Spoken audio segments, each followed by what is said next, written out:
Welcome back to another episode of the One Tree Hill Rewatch here on the Filmaholic channel. And today we're going to be talking about two episodes in Season 6 of One Tree Hill, and that's 606 and 607. So let's jump right into it. 606 is called Choosing My Own Way of Life. It originally aired October 13th, 2008.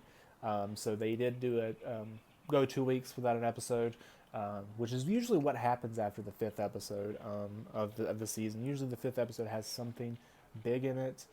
So either whether it's a reveal, a cliffhanger, or something. Obviously, there's a Carrie showdown in the last episode. Like season 4 was the Psycho Derek first showdown. But yeah, so usually there's a 2 week time jump after the fifth episode. Not always. Sometimes it's a different episode. Like I'm not sure if what season 7 does. We'll look at that when we get to it. But yeah, it was directed by Clark Mathis and written by John A. Norris. And there's a couple different big things happen in this one. The main thing I would say is Lucas's book tour kicks off in this episode, and he goes to Omaha, which, you know, like Peyton says, I don't understand why you're going to Omaha. But it seems like a weird decision to start your book tour. But they like to, apparently, what he says is to go to smaller markets and build buzz before they go to the bigger markets. And Lindsay is supposed to be on this tour.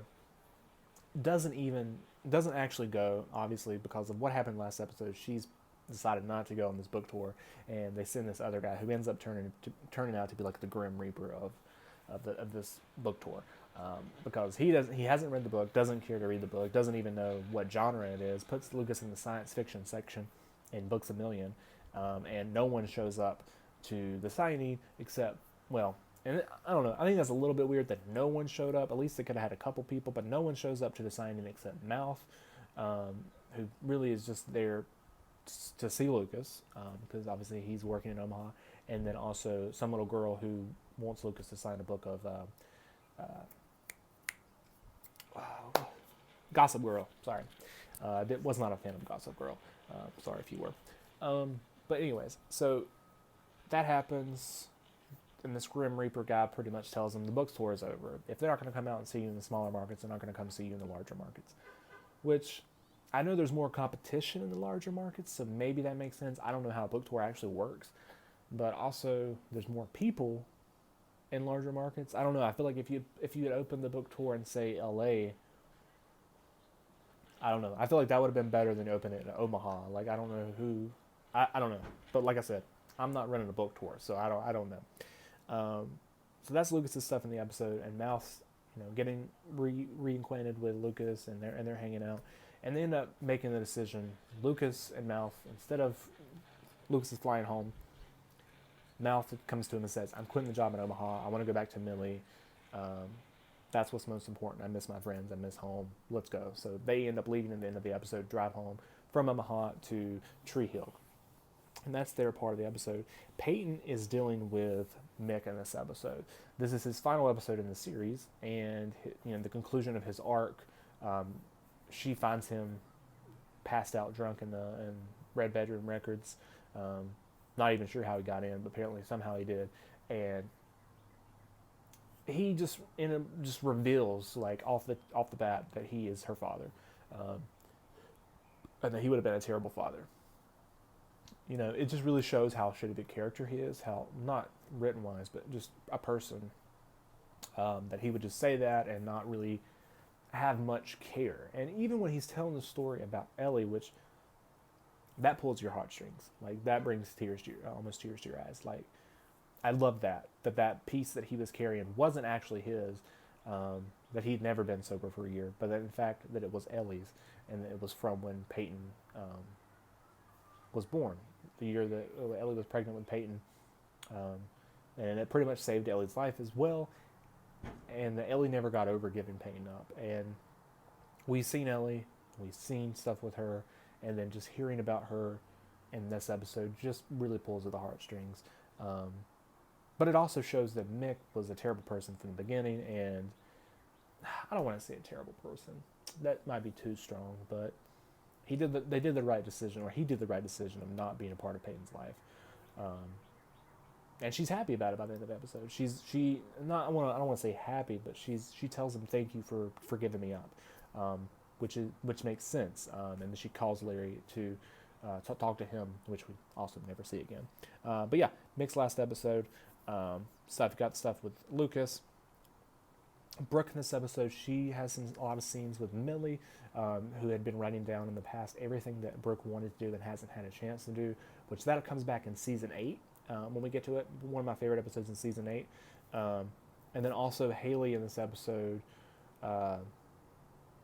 talking to Brooke about Sam and maybe trying to get Brooke to foster Sam. Like she tries to say that Sam is a lot like Brooke was in high school, which isn't the case. I understand what they're trying to go for, but I don't like when they do that. They try to say Sam was like Brooke, which she was nothing like Brooke was in high school. And they try to say Quentin was like Nathan, which I don't really think he was like Nathan either, but more so than this. But we have that. And then you also have Nathan and Slamball. Slamball's introduced in this episode. Nathan has the chance to play ball again, but it's with Slamball, which is different than what he's used to, and it's more aggressive.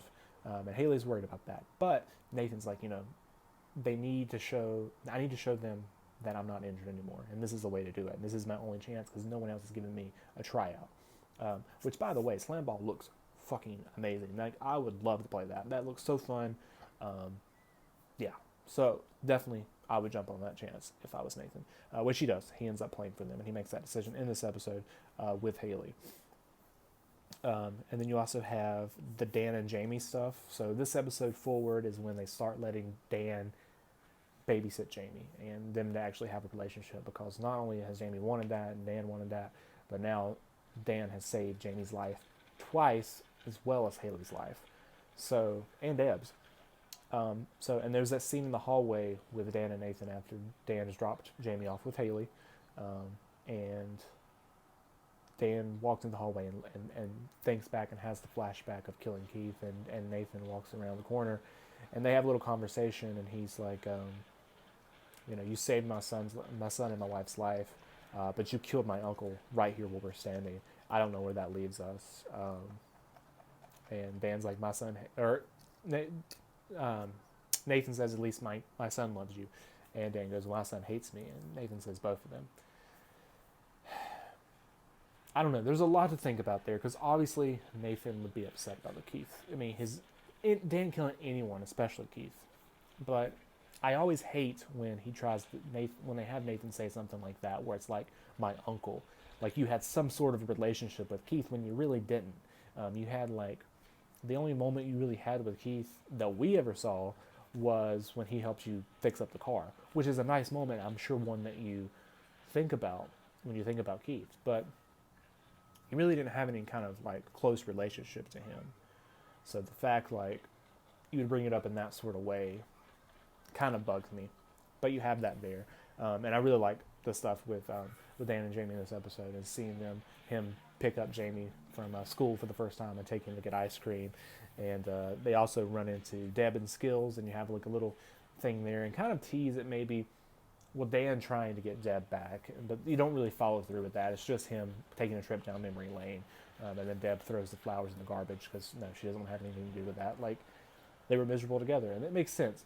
Although something I did mention to Sarah while we were watching this, even though Dan never really loved Deb as far as, like, always being in love with Karen and all this, and Deb being miserable, when we get towards the end of the season, or end of the series, there was part of me that wanted them to get back together. There was. Even though, like, I wasn't a fan of them together in the high school years, like, I romantically, or that ever really was shown outside of season 1, them having any sort of romance. When we get to season 9, like, there was part of me that was like, I kind of, even in this season, there's moments when we get to episodes 17 and 18 that you're like, I wish maybe we could see that. And I honestly think if there had been a 10th season and if things in season 9 had played out differently, we might have seen that. We might have explored that of them getting back together, which I would have been really happy with, because I think it's like they're getting older, and, like, just having them get back together, I think could have been interesting. But obviously things play out differently. And then the last episode I'm going to talk about here is 607, Messing with the Kid. And this episode aired March 20th, 2008, was directed by Greg Prange and written by Mike Hero and David Strauss. Now, Mike Hero and David Strauss, they're good writers. I think they do a good job with this episode. Greg Prange, I don't know why he directed this one. And like I say in the past, I don't know how they choose directors. I don't know if you're randomly assigned episodes to direct, or if you're director, if you're just put in to direct episodes. But given that he's one of the bigger directors in the series, I think he should have. I would have directed a bigger episode. Even I would have directed the next episode, honestly, or the next one after that. I don't know. A different episode than this one. Not that this episode's bad, but it's just the main thing about this episode is Jamie being bullied, which introduces Chuck, which we've heard mentioned before but not seen. We heard him mentioned in season 5, I think towards the beginning of season 5, about baking something, his mom baking. I can't remember, but he has been mentioned. But this is the first time we see him, and man, do I hate Chuck. Especially in this episode, but through the whole series, I am not a Chuck fan, and I think it was a poor decision to keep bringing him back over and over. No offense to the actor, just the character was annoying, and I don't know why he was there so much. Like, having him in this moment's fine, but they keep bringing him back throughout this season as a friend of Jamie's, and even into, like, season 7 and 8, they do that, and I'm like... Now, obviously, when we get to season 9, the stuff with Chuck and Chase... I like that. I do, for the most part, because I liked what it did for Chase's character arc. I thought that was interesting, but I would have rather you kept Andre, Quentin's little brother, in the show and built on him and Jamie's friendship, even though Andre, I guess, doesn't go to school with them. I don't know. Just, honestly, the stuff... Every time it deals with Jamie in future seasons and like his friends, I don't care, and I've never really thought like that should have been a focus on the show. Jamie interacting with the adult characters, especially like Nathan, Haley, Dan, Brooke, those were important moments, but him having his own character arc, I never really thought was important for the show. And we'll talk about it more when we get there, because I like the use of Jamie in 5 and 6 a lot. It's future seasons where I start to have a sort of problem with that. But anyways, this episode's about him being bullied, and we get to see how different people react to that. Obviously, he's upset. He tells Dan first, which the school might have called Nathan and Haley, but I mean, I'm sure they would have, you would think, but there's a deleted scene with Dan actually talking to Nathan about it when he brings Jamie home. But Dan talks with Jamie about it first, and that's a really good scene. I like it because Dan acts how you think he would act, in terms of you should make fun of his alcoholic mother, but then also giving Jamie advice of, Scots are better than most people and all this, and making Jamie feel better in that aspect. And I think, I like that. And then Haley tried to tell him to take the high road and all this, but then she ends up getting in a fight with Chuck's mom at the school, which is another interesting thing, because we see Chuck's mom here, and we might see her again in season 6, I can't remember, but we see his mom here, and how she reacts, or not reacts, how she acts in general, and her status, and what you would imagine that character would be in terms of, I don't know, people in Tree Hill. But then we see her again in season 9, and it's a little bit different, and several years have passed, but I don't know. Just like I feel like, and I mentioned this before, where like characters and changing their original intent and stuff. I don't know if the Chuck's mom in this season, and maybe I'll change my mind when we get to season 9. It would be the same Chuck's mom that would be involved with Chuck's dad in season 9, because he. And this is just based off my memory, because it's been a long time since I've seen season 9. But he really seems like not like a up-to-do person in Tree Hill. When we see him in season 9, I think he's been in prison. I want to say maybe he's just been gone for a while. I can't remember. But when we get to it, yeah, it's just it's odd a little bit seeing her change. And when we get to that season, but we see Haley get in a fight with her, and then we see Nathan actually take the high road this time with Jamie and has Brooke. Or this is another time we get to see interaction with Nathan and Brooke, which is nice. And he asks her to make capes for everyone, and he takes them to Jamie's school and gives everyone capes, and he's got a cape of himself, and he's like, if you don't have a cape, you can't do this, and he slams a basketball, which is great. And then everyone wants to have a cape and be like Jamie, which is great.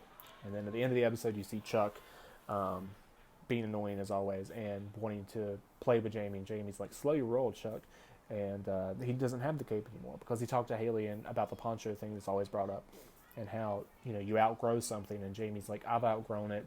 Some people are leaders, some people are followers, which I loved. It was cute. I think it was a great way to end the episode. But before that, what I love too at the end of the episode is after the situation's actually been resolved. Dan doesn't know this because he just really talks to Jamie, and whatever. He drops Jamie off at school, and he sees Chuck's mom, and he calls her over, and he's like, I heard the kids had some incidents, and she's like, yeah, I think it's taken care of. But then he cuts her off, and he's like, I'd love to have a morning drink with you, but I have a meeting with my parole officer. Murder. And he just like slowly rolls up his window and just scares the shit out of her. Loved it. Seems very Dan-like, and I just love how defensive he is of Jamie. It's incredible. So that's like the big things in this episode, but I'm going to go ahead and throw some other stuff out too. You have the Lucas and Peyton stuff that's happening throughout the episode, which isn't really big, but I thought it was a good decision. I liked those moments a lot in the episode of them just spending time together, and just because we haven't really spent much time with Lucas and Peyton in a while, because they were apart all through season 5, even though a lot of stuff was dealing with them and them getting back together or whatnot. We really didn't see them together, and we get to see them interact in this episode and live together and unpack their stuff and their differences and their similarities and all that. We get to see it, and it's really great. So we got that stuff going on. Mouse comes back to the news station, gets his job back, and they're eager to have him back, and they get him an intern, which he wants, except the intern's out to be Gigi, coming back from the high school years. I don't really know if she would actually be a junior in high school or junior in college. I think she might actually be a senior at this point, even though they say she's a junior, but I'm just going to ignore that and whatever. But she's very flirtatious now, and cause problems for Mouse, and we'll get to that when we get to it. Owen comes back in this episode in a very apologetic way for the next couple episodes with Brooke, trying to get back in her life. He's playing slam ball with Nathan, and Sam moves in with Brooke. And they have like a back and forth of her feeling comfortable there at Brooke's house, and Brooke giving her her own room and everything, which is really nice and continues their arc throughout this season. Alright guys, that's episode 606 and 607. Next video I'll be talking about 608 and 609, which are two really good episodes. One is the introduction of Julian, and the other is one of, if not my favorite scene, with Dan and Lucas together. So we'll get to that. Alright guys, don't forget to like this video and subscribe to the channel, and leave your thoughts in the comments about these episodes of One Tree Hill and about season 6 so far. Thanks guys.